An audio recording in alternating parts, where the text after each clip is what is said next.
Hello students, स्वागत है आपका आपके प्यारे से YouTube channel GK underline study में। तो आज की इस वीडियो में हम लोग 11th एनुअल एग्जामिनेशन 2023 के लिए हिंदी के क्वेश्चन पेपर का सॉल्यूशन करने वाले हैं, जिसमें हम आपको कुल 60 ऑब्जेक्टिव प्रश्नों का सॉल्यूशन देने वाले हैं, जो आपके परीक्षा के दृष्टिकोण से बहुत ही ज़्यादा महत्वपूर्ण होने वाला है। और आपको परीक्षा देने से पहले इन सभी प्रश्नों को एक बार जरूर देखकर जाना है। तो चलिए बिना समय को गवाए सभी प्रश्नों को सॉल्व करते हैं।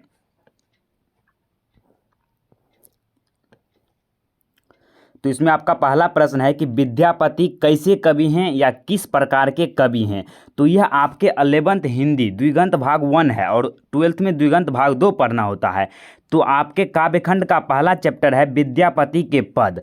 तो उसी में इसमें बताया गया कि विद्यापति जो है वह एक श्रृंगारी कवि हैं। श्रृंगारी कवि कहने का अर्थ होता है कि इन्होंने अपने पद में जो है वह श्रृंगार से इसका पद परिपूर्ण है। इन्होंने प्राकृतिक सौंदर्य को दर्शाया है और अपने पदों में जो है वह देवी देवताओं के स्तुति का भी उल्लेख किया है और प्रेम के अलौकिक जो रूप है उसका वर्णन करने के लिए उन्होंने राधा और कृष्ण को माध्यम के तौर पर चुना है। तो इस तरह से विद्यापति ने अपने पद में जो है श्री कृष्ण एवं राधा के रूप का बखान किया है। तो इस प्रकार से इसका राइट आंसर जो है वह क हो जाएगा श्रृंगारी कवि। उसके बाद देखिए नेक्स्ट प्रश्न है आपका कि यहाँ पर आंसर भी दिया गया है, आप देख सकते हैं। उसके बाद देखिए दूसरा प्रश्न है कि विद्यापति ने मुख की तुलना किससे की है। तो विद्यापति ने मुख की तुलना जो है वह चंद्रमा से की है। तो यहाँ पर एक सवाल उठता है कि उन्होंने किसके मुख की तुलना चंद्रमा से की है। तो अपने तो मुख का तुलना यहाँ पर नहीं किया गया है। तो यहाँ कहा कि विद्यापति ने मुख की तुलना किससे की। तो विद्यापति ने राधा जी की जो मुख की तुलना है वह चंद्रमा से करता है और इसमें कहा गया है कि जो राधा की मुख है वह चंद्रमा के समान जो है ना एकदम अद्भुत है, सुंदर है। और उसमें श्री कृष्ण को कहते हैं कि वह जो है ना आपके बिना अब नहीं रह सकती है। अगर आप उसके पास नहीं जाते हैं तो उसके जो हत्या का दोष जो है वह आप पर ही लगेगा। तो इसमें उन्होंने विद्यापति ने इसमें उसका वर्णन किया था। तो इसमें राधा जी का जो वर्णन है वह चंद्रमा के मुख की जो तुलना है, अपने राधा की मुख की तुलना वह चंद्रमा से करता है। तो इसका राइट आंसर आपका ख हो जाएगा चंद्रमा। उसके बाद देखिए नेक्स्ट प्रश्न है आपका, यहाँ पर आंसर भी देख सकते हैं। उसके बाद है कबीरदास किस शाखा के कवि हैं। तो कबीरदास जी जो हैं वह निर्गुण भक्ति धारा के कवि हैं या निर्गुण शाखा के कवि हैं। तो यहाँ पर निर्गुण कहने का अर्थ होता है कि इसमें जितने भी, जैसे निर्गुण भक्ति धारा हो गया या निर्गुण शाखा हो गया, इसके अंतर्गत जितने भी कवि आते हैं वह जो है ना ईश्वर के मूर्ति रूप को पूजा नहीं करते हैं। उसका कहना है कि जो ईश्वर है वह निराकार है, उसका कोई आकार नहीं है और वह दिव्य है, वह सर्वत्र जगह जो है ना विद्वान है। और जो हृदय जो है जो ईश्वर है वह हृदय रूपी गुफा में निवास करते हैं। निर्गुण भक्ति धारा के कवियों का यह मानना है, वह मूर्ति पूजा पर विश्वास नहीं करते हैं। और एक होता है सगुण भक्ति धारा, जिसमें वो सभी पर विश्वास करते हैं, मूर्ति पूजा हो गया, बाह्य रूप में जो भी है ना उस पर विश्वास करते हैं सगुण में। लेकिन जो निर्गुण भक्ति धारा होते हैं इसमें जो है ईश्वर को निराकार और दिव्य रूप में माना गया है। तो इसका राइट आंसर आपका हो जाएगा क, निर्गुण शाखा। उसके बाद देखिए नेक्स्ट प्रश्न है आपका कि मीरा किस प्रकार की कवित्री है। तो मीरा जो है वह कृष्ण भक्तिन कवि है। कृष्ण भक्तिन कवि कहने का अर्थ है कि वह अपने पद में जो है ना कृष्ण का लीला गान किया, मतलब उसका ही वर्णन किया है। तो इस कारण से इसे जो है कृष्ण भक्ति कवि जो है कहा जाता है मीराबाई को। तो इसका आंसर हो जाएगा आपका क, कृष्ण भक्तिन। उसके बाद नेक्स्ट है आपका कि मैथिली शरण गुप्त जो है ना इसकी रचना है। तो मैथिली शरण गुप्त की जो रचना है वह झंकार है। तो इसका आंसर आपका हो जाएगा ख, झंकार। उसके बाद नेक्स्ट है आपका कि बिहारी लाल का जो संबंध है वह किस काल से है। तो बिहारी लाल का संबंध जो है ना वह रीति काल से है। इसका आंसर आपका ग हो जाएगा, रीति काल। उसके बाद नेक्स्ट है कि पत्थर तोड़ती मजदूरनी को जो है ना कवि ने कहाँ देखा था। तो पत्थर तोड़ती मजदूरनी को कवि जो है वह इलाहाबाद के पथ पर देखा था। तो इसका आंसर हो जाएगा आपका क, या हो जाएगा इसमें ख, सर को देख लेते हैं थोड़ा सा इसका आंसर क्या है। तो पथ पर ही होगा। तो इलाहाबाद के पथ पर जो है पत्थर तोड़ती हुई मजदूरनी को उन्होंने देखा था। तो इसका आंसर आपका क हो जाएगा, इलाहाबाद के पथ। देखिए पथ मतलब होता है रास्ता और सड़क मतलब भी रास्ता है के रूप में ही ले सकते हैं, लेकिन यहाँ पर पथ का उन्होंने वर्णन किया है बुक में आपके। तो इसका आंसर आपका हो जाएगा क, इलाहाबाद के पथ पर। उसके बाद देखिए नेक्स्ट है आपका कि बाबा जो है ना बाबा नरहरिदास किसके गुरु थे। तो बाबा नरहरिदास जो है वह तुलसीदास के गुरु थे। तो इसका आंसर आपका हो जाएगा ख तुलसीदास। उसके बाद 10वां नंबर का प्रश्न है कि कविता की परख जो है निबंध किस कोटि का है, वर्णनात्मक है या विचारात्मक है या विवरणात्मक है या भावनात्मक है। तो जो इसका राइट आंसर है वह हो जाएगा आपका विचारात्मक है। मतलब एक विचार जो है ना इससे उत्पन्न होता है इसके निबंध से कविता की परख। चंद्रधर जो है ना चंद्रधर शर्मा नहीं है, रामचंद्र शुक्ल जी हैं इनके निबंधकार कविता की परख। उसके बाद देखिए नेक्स्ट है आपका कि क्या तुम्हें चक्कर नहीं आते किस कवि की कविता है। तो क्या तुम्हें चक्कर नहीं आते या जो है ना पृथ्वी कविता का या पंक्ति है। तो इसका राइट आंसर हो जाएगा आपका ख पृथ्वी। उसके बाद नेक्स्ट है आपका कि पूस की रात कहानी के लेखक कौन है। तो ये आसान ही प्रेमचंद जी हो जाएंगे इसका राइट आंसर। इसका आंसर हो जाएगा प्रेमचंद। जो पूस की रात कहानी है उसके लेखक प्रेमचंद जी हैं। उसके बाद नेक्स्ट है आपका कि कविता की परख शीर्षक पाठ के लेखक कौन है। तो रामचंद्र शुक्ल, ऊपर में ही बताए थे कि रामचंद्र शुक्ल जो है वह कविता की परख निबंध की निबंधकार हैं या लेखक हैं कह सकते हैं। इसका आंसर हो जाएगा आपका क। उसके बाद नेक्स्ट है आपका कि बिहार प्रांत में उपभाषाएं बोली जाती है। तो बिहार प्रांत में जो है ना सभी भाषाएं बोली जाती है कह सकते हैं, क्योंकि भोजपुरी भी बोला जाता है, मैथिली भी बोला जाता है, मगही, अंगिका और बज्जिका, ये तीनों जो है चारों जो है भाषाएं या बिहार प्रांत में बोली जाती है। उसके बाद नेक्स्ट है आपका कि नागार्जुन का जन्म कब हुआ था। तो नागार्जुन का जो जन्म है वह 1911 ईस्वी में हुआ था। इसका आंसर आपका हो जाएगा क। उसके बाद नेक्स्ट है कि नरेश सक्सेना पेशे से क्या थे। तो वह एक लेखक थे। नरेश सक्सेना पेशे से क्या थे। तो वह एक लेखक थे। तो इसका आंसर आपका ग हो जाएगा। उसके बाद नेक्स्ट है आपका कि कौन सी कविता माता, मातृभूमि और मातृभाषा को समर्पित है। तो मातृभूमि कविता जो है वह माता को भी समर्पित है, मातृभूमि को भी है और मातृभाषा को भी समर्पित करके लिखा गया है मातृभूमि कविता। तो इसका आंसर आपका ख हो जाएगा। उसके बाद नेक्स्ट है आपका कि चलचित्र शीर्षक पाठ के रचयिता कौन है। चलचित्र शीर्षक पाठ के रचयिता जो है वह सत्यजीत राय हैं। तो इसका आंसर आपका हो जाएगा क सत्यजीत राय। उसके बाद नेक्स्ट है कि सिक्का बदल गया शीर्षक पाठ के जो है ना रचयिता कौन है। तो सिक्का बदल गया शीर्षक पाठ के रचयिता कृष्ण सोबती हो जाएगा। तो इसका आंसर आपका ख हो जाएगा। उसके बाद देखिए नेक्स्ट है आपका कि मेरी वियतनाम यात्रा जो है वह किस शीर्षक पाठ से लिया गया है या किस शीर्षक पाठ के रचयिता कौन है। सॉरी यहाँ पर रचयिता पूछा गया है। तो भोला पासवान शास्त्री हो जाएंगे इसके राइट आंसर। उसके बाद देखिए नेक्स्ट प्रश्न है आपका कि आदिकाल को क्या कहा जाता है। तो आदिकाल को वीर गाथा काल के नाम से जाना जाता है। तो इसका आंसर आपका क हो जाएगा। उसके बाद नेक्स्ट है कि यथाविधि में कौन सा समास है। तो देखिए इसमें आप पता कर सकते हैं कि यथाविधि, तो इसमें जो यथा शब्द है यह क्या है। तो इसका अगर समास विग्रह कीजिएगा तो यथा जोड़ विधि हो जाएगा, यथा विधि।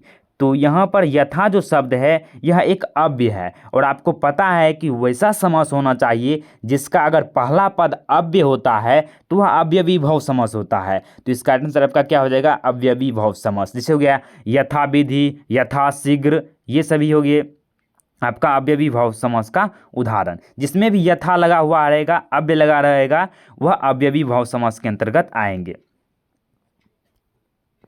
उसके बाद रामकृष्ण में कौन सा समास है।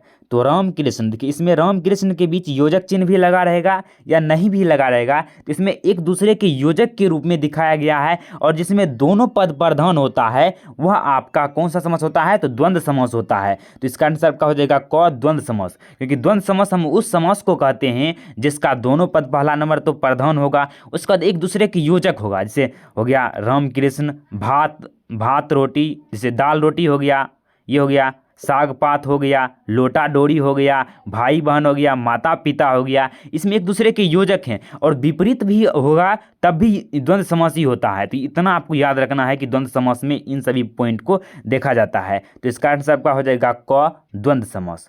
उसके बाद नेक्स्ट है आपका कि मीराबाई की भाषा है। तो उसकी जो भाषा है वह वर्ज मिश्रित राजस्थानी भाषा है मीराबाई का। तो इसका आंसर आपका क्या हो जाएगा, डी हो जाएगा। उसके बाद देखिए नेक्स्ट है कि तुम मेरे ठाकुर मैं तेरी दासी में ठाकुर का क्या अर्थ है। तो इसमें ठाकुर जो है ना इसमें ठाकुर जो है भगवान का होगा या दासी का होगा या सर्वस्त्र मालिक। तो इसमें जो भगवान का जो रूप लिया है वह ठाकुर शब्द ने यहाँ पर लिया हुआ है। तो दासी का तो दासी ही होगा, लेकिन इसमें ठाकुर कहा गया है तो मालिक मत होगा, इसमें मालिक नहीं होगा, इसमें भगवान होगा। इसका आंसर आ जाएगा आपका क भगवान। उसके बाद नेक्स्ट है कि रस शब्द का सामान्य प्रचलित अर्थ है। तो रस शब्द का जो सामान्य प्रचलित अर्थ है वह होता है सुख भी होता है, स्वाद भी होता है, आनंद आँख के लिए उपमाएं दी जाती है। उसके बाद इसमें उपयुक्त सभी है तो उपयुक्त सभी हो जाएगा, क्योंकि रस जो है ना वह होता है जिसमें हम काव्य खंड हो या कोई भी रचना में अगर उसका यूज करते हैं तो उसके अंदर जो है ना बहुत ही ज़्यादा अद्भुत उसमें स्वाद आ जाता है। रस मतलब क्या, स्वाद आ जाता है, सुख आ जाता है, और जिसे पढ़कर जो है ना हमारे मन को मोह लेता है उसी को तो हम रस कहते हैं। तो इसका आंसर आपका हो जाएगा इनमें से सभी, उपयुक्त सभी। उसके बाद है कि आँख के लिए उपमाएं दी जाती है। तो आँख के लिए जो है ना मीन हो गया, खंजन हो गया, ये सभी जो है ना आँख के लिए उपमाएं दी जाती है। तो इसीलिए इसका राइट आंसर आपका हो जाएगा घ, उपयुक्त सभी। उसके बाद नेक्स्ट है आपका कि आंचलिक कहानी और आंचलिक उपन्यास के जनक माने जाते हैं। तो आंचलिक कहानी हो गया और उपन्यास हो गया, इनका जनक जो है फणीश्वर नाथ रेणु माने जाते हैं। तो इसका आंसर आपका हो जाएगा क, फणीश्वर नाथ रेणु। उसके बाद नेक्स्ट है आपका कि विशिष्ट व्यंगकार हैं तो हरिशंकर परसाई। ये बहुत ही आसान प्रश्न था कि विशिष्ट व्यंगकार कौन है, जो व्यंग करता है, मतलब किसी पर किसी की जो है ना, व्यंग मतलब हो गया जिससे आप जो है ना आपके अंदर हंसी आता है, वो व्यंग होता है जिसे पढ़कर। तो प्रसिद्ध व्यंगकार, विशिष्ट व्यंगकार के अंतर्गत जो है वह हरिशंकर परसाई जी आते हैं। इसका आंसर आपका क हो जाएगा। उसके बाद नेक्स्ट है कि खिलौना में कौन सा प्रत्यय लगा हुआ है। तो देखिए यहाँ पर ध्यान देना होगा आपको कि प्रत्यय किसे कहते हैं। तो प्रत्यय उस शब्दांश को कहते हैं, यह एक शब्द का ही अंश होता है जो किसी शब्द के अंत में लगकर उसके अर्थ को बदल देता है। जो अंत में लगता है उसको हम प्रत्यय कहते हैं, और वह शब्दांश जो कि शब्द के पहले लगता है उसे हम उपसर्ग कहते हैं। तो यहाँ पर प्रत्यय पूछा गया है, तो खिलौना शब्द में जो है ना औना प्रत्यय लगा हुआ है। आप इसका विग्रह कीजिए, मन में तोड़ने का प्रयास कीजिए कहाँ से ये टूट रहा है, और टूटने की जगह पर जो है ना उसका दोनों का शाब्दिक अर्थ भी निकलना चाहिए। तो खिलौना, औना लास्ट में आ रहा है तो इसका प्रत्यय हो जाएगा औना हो जाएगा। इसका आंसर ख हो जाएगा। उसके बाद नेक्स्ट है आपका कि बसेरा में कौन सा प्रत्यय है। तो बसेरा, एरा आ रहा है लास्ट में, तो एरा लगा हुआ है तो इसका प्रत्यय क्या हो जाएगा, एरा हो जाएगा। उसके बाद देखिए नेक्स्ट है आपका, तो इसका आंसर आपका हो जाएगा क, एरा। उसके बाद नेक्स्ट है कि करमवीर में कौन सा उपसर्ग लगा है। तो उपसर्ग हम किसे कहते हैं, तो उपसर्ग उस शब्दांश को कहा जाता है, शब्द का ही एक अंश होता है जो कि शब्द के पहले लगकर उसके अर्थ और रूप को बदल देता है। तो इसमें देखिए करमवीर, करम जोड़ वीर बराबर करमवीर, तो करम हो जाएगा इसका उपसर्ग। तो इसका आंसर आपका ख हो जाएगा। उसके बाद नेक्स्ट है कि उद्घाटन में कौन सा उपसर्ग है। तो उद्घाटन में जो है ना उत जोड़ घाटन होता है, इसका अगर विग्रह कीजिएगा तो होता है उत जोड़ घाटन, उत जोड़ घाटन बराबर उद्घाटन। और उसमें आप अगर संधि पढ़े होंगे तो उसमें जो है ना तो हलंत जो है इसके बाद कोई अगर व्यंजन वर्ण आता है या वर्ण आता है, इसमें जैसे क वर्ग का कोई आ गया है तो व्यंजन वर्ण हुआ, तो ये जो तो हलंत है ये तीसरा वर्ण में बदल जाता है। जैसे तो हो गया उसके बाद थ और दो, तो इसीलिए यहाँ पर दो में वह बदल गया है, उद्घाटन हो जाता है। तो इसमें पहले क्या लगा हुआ है, तो उत लगा हुआ है, तो इसका राइट आंसर क्या हो जाएगा, उत उपसर्ग जो है उद्घाटन में लगा हुआ है। उसके बाद देखिए नेक्स्ट प्रश्न है आपका, अगर आप ये सभी का पीडीएफ चाहते हैं तो आप गूगल में जाकर टाइप कर सकते हैं gk_study.in या gk_study आप सर्च कीजिएगा तो ये आ जाएगा आपको, और यहाँ पर जाके आप देख सकते हैं और उसे डाउनलोड भी कर सकते हैं।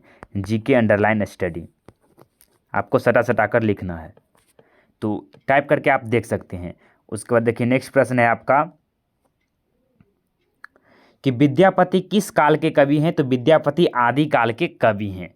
उसके बाद नेक्स्ट है आपका कि आचार्य हजारी प्रसाद द्विवेदी ने किस शाखा को या किस कवि को, यहाँ कवि है तो किस कवि को वाणी का डिक्टेटर कहा है। तो जो आचार्य हजारी प्रसाद द्विवेदी जी हैं वह कबीरदास को वाणी का डिक्टेटर कहते हैं। डिक्टेटर कहने का अर्थ जानते हैं क्या हुआ यहाँ पर, मतलब कबीर का जो है ना वाणी, जो है ना कबीर का वाणी जो है ना भाषाओं पर इस प्रकार से पकड़ है कि वह किसी भी रचना को इस तरह से लिख देता है कि जैसे एक बार भी कोई व्यक्ति सुन ले तो उसको और भी सुनने का मन करेगा, पढ़ ले तो और भी पढ़ने का मन करेगा। उसका वाणी पर जो है जबरदस्त पकड़ है। तो इसका आंसर आपका हो जाएगा क, कबीरदास जी। उसके बाद 35वां प्रश्न है कि प्रश्न का विपरार्थक शब्द लिखे। तो प्रश्न का उत्तर हो जाएगा ये आसानी है। विपरार्थक शब्द मतलब उल्टा शब्द लिखना है, तो प्रश्न उत्तर, तो इसका आंसर आपका ग हो जाएगा। उसके बाद चतुराई में कौन सा उपसर्ग लगा हुआ है, इसका आपको कमेंट करके जवाब देना है और आपको यहाँ पर अभी हम बताएंगे। देखिए चतुराई, तो इसका शब्द का अगर आप विग्रह करते हैं तो चतुराई, चतुराई, चतुर जोड़ आई बराबर चतुराई, तो आई जुड़ा हुआ है लास्ट में, तो हो जाएगा इसका राइट आंसर आई। उसके बाद देखिए नेक्स्ट है आपका कि सूरदास किस भाषा के कवि हैं, तो सूरदास जी जो है वह किस भाषा के कवि हैं, तो वो आपको यहाँ पर बताना है। तो सूरदास जी किस भाषा के कवि हैं, तो वर्ज भाषा के कवि हैं, तो इसका राइट आंसर जो आपका हो जाएगा ख, वर्ज भाषा। उसके बाद कौन से रचनाकार बिहार से संबंधित है, तो इसमें आपको वैसे रचनाकारों को पहचानना है जो बिहार से संबंधित है। तो इसमें जो रामधारी सिंह दिनकर जी हैं, यही तो बिहार के एक प्रमुख कवि हैं और इसे राष्ट्र कवि का भी दर्जा दिया गया है रामधारी सिंह दिनकर को। तो इसका राइट आंसर हो जाएगा रामधारी सिंह दिनकर। सिमरिया बेगूसराय में इनका जन्म हुआ था, तो इसका आंसर आपका हो जाएगा ग, रामधारी सिंह दिनकर। उसके बाद नेक्स्ट है आपका कि खरी खोटी सुनाना मुहावरे का अर्थ है, तो खरी खोटी सुनाना मतलब बुरा भला कहना, तो इसका आंसर क्या हो जाएगा, ग हो जाएगा, बुरा भला कहना। उसका देखिए नेक्स्ट है आपका कि हाथ मलते रह जाना मुहावरे का अर्थ है, तो हाथ मलना मतलब पछताना, तो पछतावा करना हो जाएगा हाथ मलते रह जाना मुहावरे का अर्थ, ये जो है इसका राइट आंसर हो जाएगा।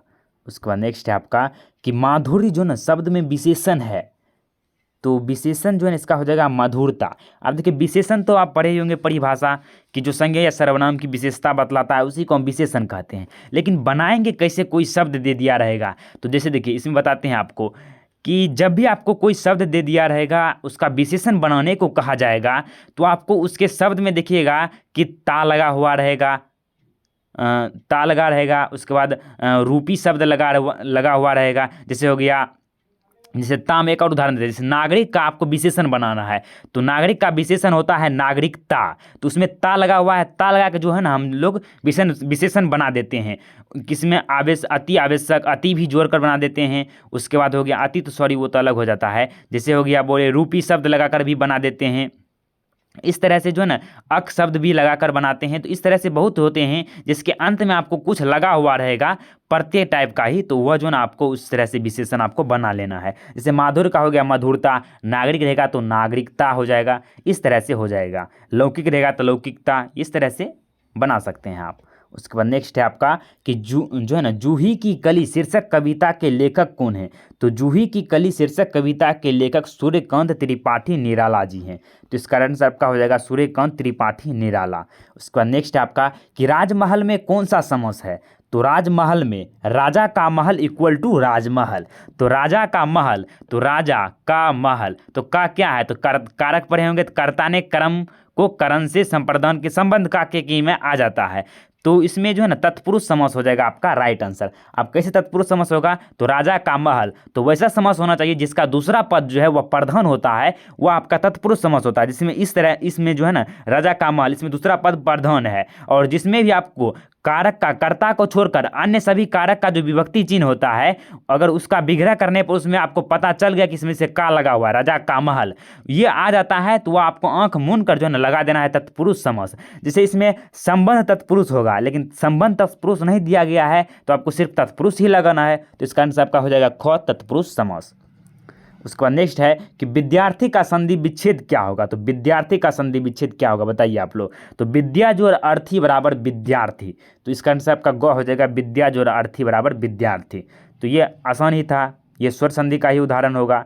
और जैसे होगा विद्यार्थी होगा, जैसे विद्यालय का रहेगा तो विद्या जोड़ आलय बराबर विद्यालय, जिसमें देखिए इसमें आ है, यहाँ पर आ जुड़ा हुआ है और जाके इसके बाद आ जुड़ा हुआ है, तो आ मिलकर क्या बनता है, आ ही बनता है।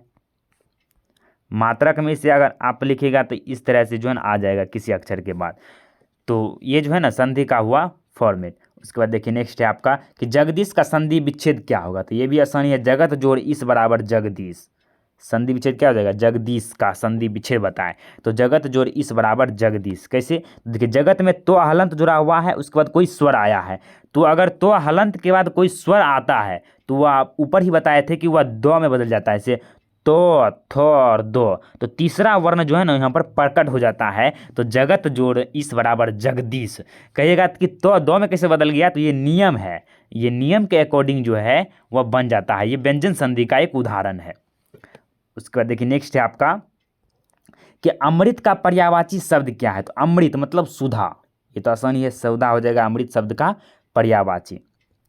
उसके बाद देखिए नेक्स्ट है कि तोड़ती पत्थर कविता के लेखक कौन है। तो तोड़ती पत्थर कविता के लेखक जो है वह कौन सा हो जाएगा, सूर्यकांत त्रिपाठी निराला जी। तो इसका आंसर आपका हो जाएगा डी। उसके बाद नेक्स्ट है आपका कि जगन्नाथ शीर्षक कविता के कवि कौन है। तो जगन्नाथ शीर्षक कविता के जो कवि हैं वह केदारनाथ सिंह है। तो इसका आंसर आपका हो जाएगा गो, केदारनाथ सिंह। इसके बाद नेक्स्ट है आपका कि स्त्री शब्द का विशेषण बनाए। तो स्त्री शब्द का विशेषण हो जाएगा स्त्रीन, मतलब उसी शब्द में जो है ना कुछ जुड़ कर एन कुछ भी जुड़ कर जो है ना विशेषण बनता ही है। तो ऐसे भी काट सकते हैं कि नारी तो होगा ही नहीं, क्योंकि भाई स्त्री शब्द है तो स्त्री में ही कुछ जोड़ेंगे तो होगा, तो ये भी नहीं होगा। तो इसका आंसर क्या हो जाएगा, गौ हो जाएगा। इस तरह से भी आप पता कर सकते हैं। उसके बाद दूध का पर्यायवाची शब्द लिखे। तो दूध, दुग्ध मिश्रित पानी हो जाएगा इसका राइट आंसर। और बाकी बात शहद तो होगा नहीं होगा, अमृत भी नहीं होगा। और पय मतलब जल का होता है पर्यायवाची शब्द, तो जल तो यहाँ पर संभव ही नहीं है। तो इसका आंसर आपका क्या हो जाएगा, दुग्ध मिश्रित पानी, मतलब दूध में मिला हुआ पानी। ये भी उतना सटीक नहीं लगता है लेकिन यही होगा ऑप्शन के हिसाब से। तो इसका आंसर आपका ख हो जाएगा। उसके बाद नेक्स्ट है आपका कि पेड़ का जो है ना, पेड़ का जो है पर्यायवाची शब्द क्या होगा। तो इसमें टुरु टुरु होता है इसका इंग्लिश, तो तरु जो है ना इसका हो जाएगा राइट आंसर। तरु मतलब होता है पेड़, सॉरी पेड़ होता है, पेड़ का ही पर्यायवाची शब्द होता है तरु। उसके बाद नेक्स्ट है आपका कि गालिब शीर्षक पाठ के रचयिता कौन है। तो गालिब शीर्षक पाठ के रचयिता त्रिलोचन जी हैं। ये कविता है एक गालिब, इसी के कवि त्रिलोचन जी हैं। तो इसका आंसर आपका हो जाएगा त्रिलोचन। उसके बाद देखिए मातृभूमि शीर्षक कविता के रचयिता कौन है। तो मातृभूमि शीर्षक कविता के जो रचयिता है वह अरुण कमल जी हैं। तो इसका आंसर आपका हो जाएगा को, अरुण कमल। देखिए जितने भी 11th क्लास के जितने भी चैप्टर हैं हिंदी का, सभी का जो है ना पूरा जो है ना, आपको बुक भी नहीं है पास में, फिर भी आप अच्छे तरीके से पढ़ सकते हैं, उसका क्वेश्चन आंसर बना सकते हैं, अर्थ जान सकते हैं सभी कविता का। वो आपको हमारे वेबसाइट पर जाना होगा, gk_study.in वेबसाइट जो है उस पर आप जाकर देख सकते हैं। अच्छे तरीके से सभी को अपलोड कर दिया गया है, ऊपर में भी बताए हुए थे, आपको गूगल में जाकर टाइप करना है। उसको देखिए मानव शब्द से विशेषण बनाए। तो इसमें देखिए मानवता, ता शब्द जोड़कर विशेषण बना लिए, ये सब पूछा ही जाता है, आपको 12th में भी पूछेगा, 11th में भी पूछता है। तो इसका आंसर आपका हो जाएगा क, मानवता। उसके बाद नेक्स्ट है कि कांति शब्द से विशेषण बनाए। तो कांति शब्द से विशेषण बना सकते हैं कांति, मतलब कि कांत तो होगा ही नहीं क्योंकि उसी शब्द में हमको बनाना है। और इसमें दो शब्द आ गया, कीर्ति तो भी नहीं होगा क्योंकि हमको उसी शब्द में कुछ जोड़ना है विशेषण बनाने के लिए। तो क्या हो जाएगा आपका क हो जाएगा कांतिमान, क्योंकि ये तो हो ही नहीं सकता है कांत। उसके बाद एक वास्तव शब्द से विशेषण बनाए। तो वास्तव शब्द से विशेषण हो जाएगा वास्तविक। देखिए इक इसमें जुड़ा हुआ है, इक जोड़कर हम लोग इसमें विशेषण बनाए हुए हैं। तो इसका आंसर आपका ख हो जाएगा। उसके बाद नेक्स्ट है आपका कि गिरवी का समानार्थी शब्द क्या होगा। गिरवी मतलब बंधक धरना, इसका आंसर हो जाएगा क हो जाएगा बंधक धरना। क्योंकि आप भी जानते होंगे कि जितने भी जेवर होता है, आभूषण होता है, उसको बंधक कभी कभी धर दिया जाता है, गिरवी धर दिया जाता है। गाँव में तो इसे आम चल भाषा में हम लोग प्रयोग करते हैं ही गिरवी। गिरवी मतलब बंधक धरना, बहुत चीज़ धर सकते हैं, इसमें हम आपको उदाहरण आभूषण का दिए। उसके बाद है कि अपने पैरों पर खड़ा होना, मुहावरे का अर्थ है कि स्वावलंबी होना, मतलब अपने पैरों पर खड़ा होना, मतलब अपना जो है ना खर्चा खुद उठाना, ये भी एक तरह से अपने पैरों पर खड़ा होना हुआ। तो इसका आंसर आपका ख हो जाएगा। उसके बाद है कि चारों खाने चित होना, मुहावरे का क्या अर्थ होगा। तो चारों खाना चित होना मुहावरे का अर्थ होता है बुरी तरह हारना। तो इसका आंसर आपका ग हो जाएगा, बुरी तरह हारना। उसके बाद नेक्स्ट है आपका कि चोली दामन का साथ होना, मुहावरे का अर्थ क्या है। तो इसका जो अर्थ होता है कि घनिष्ठ संबंध होना। तो इसका आंसर आपका हो जाएगा ख, घनिष्ठ संबंध होना। तो इस तरह से जो है ना आपका टोटल ऑब्जेक्टिव क्वेश्चन समाप्त हुआ। आशा है कि आपको पूरा समझ में आया होगा। इसी तरह का और भी सब्जेक्ट का वीडियो जो है ना जल्द ही इस चैनल पर अपलोड होगा, तो आप इस चैनल से जुड़ने के लिए प्लीज़ सब्सक्राइब कर सकते हैं। तो मिलते हैं अगली वीडियो में, तब तक के लिए जय हिंद जय भारत।